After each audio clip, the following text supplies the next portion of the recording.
John Broadbooks, Executive Editor of the State Journal Register and SJR.com. I'm joined here today with Bernie Schoenberg, our political columnist. Bernie will be joining us for what's the latest in a series of interviews with some of the folks who are helping the SJR cover our political news.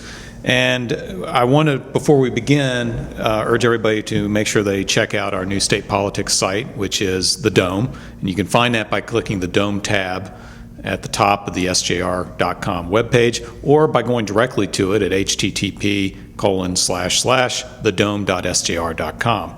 So, on to business. Bernie, sure. Governor Pat Quinn took back his original idea to increase pension contributions by 2% for state workers. And won't this just make it harder for him to be able to close the budget gap?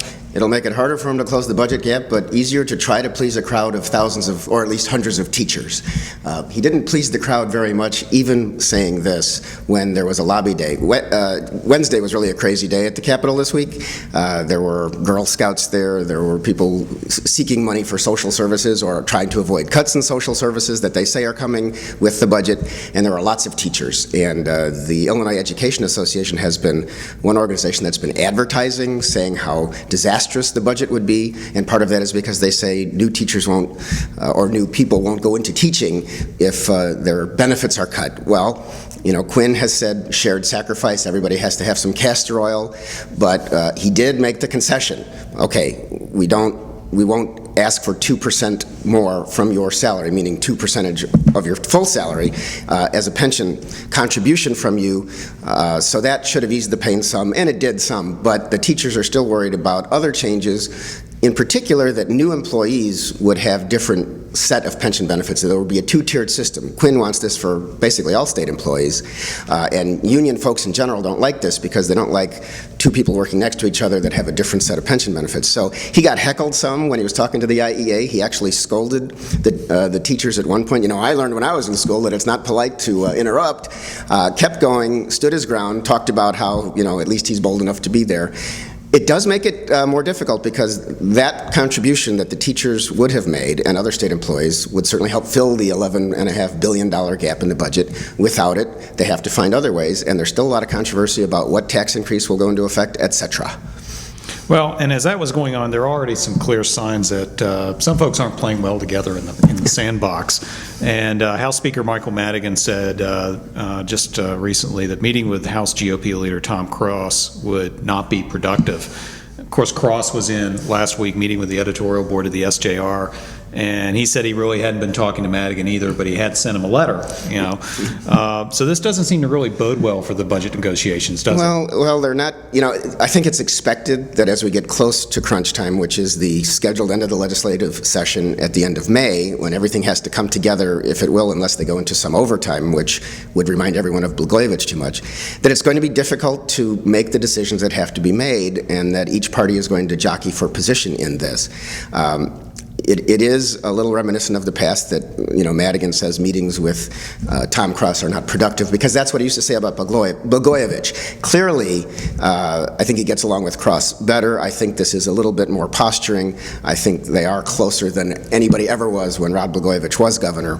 But it's just indicative that the times are difficult. Now, Tom Cross, while complaining the speaker isn't talking to folks enough, you know, has also been setting off his folks in the House attacking the Democratic side for withholding bills, some of which have deadlines passed, etc., and basically attacking the speaker for using his power too much in promoting the Democratic side and not helping the Republican members with other legislation.